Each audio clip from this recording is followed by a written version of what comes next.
Rucho Aksharapo Parameko Man Asmin Deva Adivishve Rishedu. This is the basic foundation of Rigveda. Rigveda mantras are not something which is supposed to be taken lightly. So this basically says that the Devas are actually residing in these mantras. That's why when we chant it, there is a notation and swara and a clear plan how we chant it, and you should be learning from it.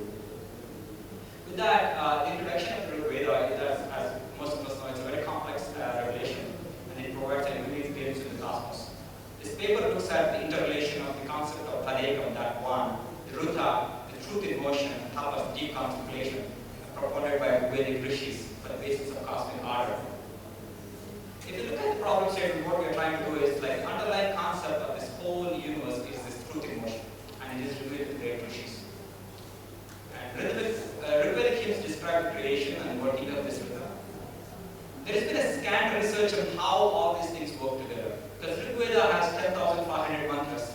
And if you look at one of the suttams and the mantras and learn it, you will see a disjointness. But when you actually look at the whole text, it's actually one continuous thought of the rishis. And that's what I'm trying to actually propagate here. This paper is about connecting the dots among the entire Rigvedic corpus. So looking at that particular thing, the corpus is so big, right? So we look at like the four key suttams here. Again, looking at the cosmic revelation philosophically. Aswamiya suttam, Nasadiya suttam, Hiranyagarbha, Purush suttam, and others. So if you look at like why it is important here for Rigveda is what we call Swata Pramana. That means it is self-evident knowledge, right? And Manusmriti clearly mentions Vedo Kilo Dharma Mulam. That is, Veda is the root of all the dharma. So there is nothing beyond it, right? Nothing after it. It is that. It is it, right? It is it. There is no debate about what Veda says. So mantras here are predominantly from mandala 1 and 10. So we'll discuss a little bit more about it. I'll chant the mantra where I have time. Otherwise, I'll just give just English.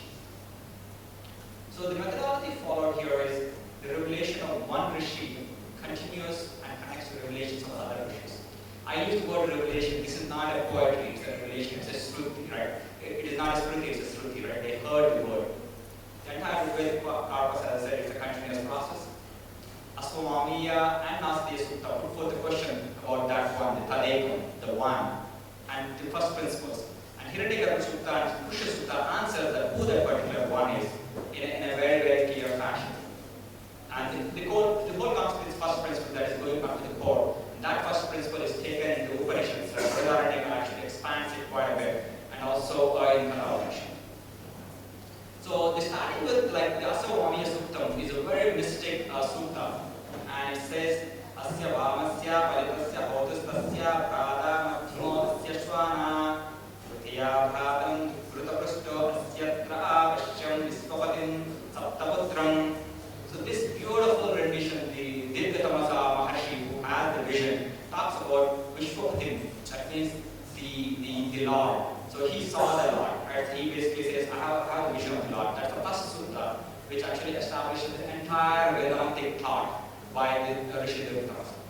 The same Rishi actually in the fourth sutta, fourth mantra says, Pratama Chayama, right? So what it says is the first time the self became real in terms of flesh and blood, like the human form, or any other form here.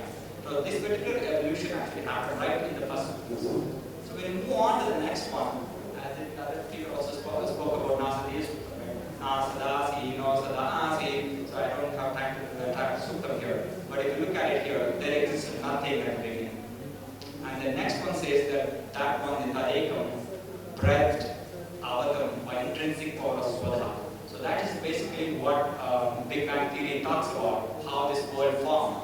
And that is actually in Nasadiya Sutta. Clearly mentions a very subtle way, 2-3 lines, how the world was formed versus a huge theory, right? So if you look at the vision of Dirghatamasa in the first one, where he saw the Lord, and then he talked about the boneless creature becoming the bones, and then Nasadiya saying nothing existed, and then that one breathed the life.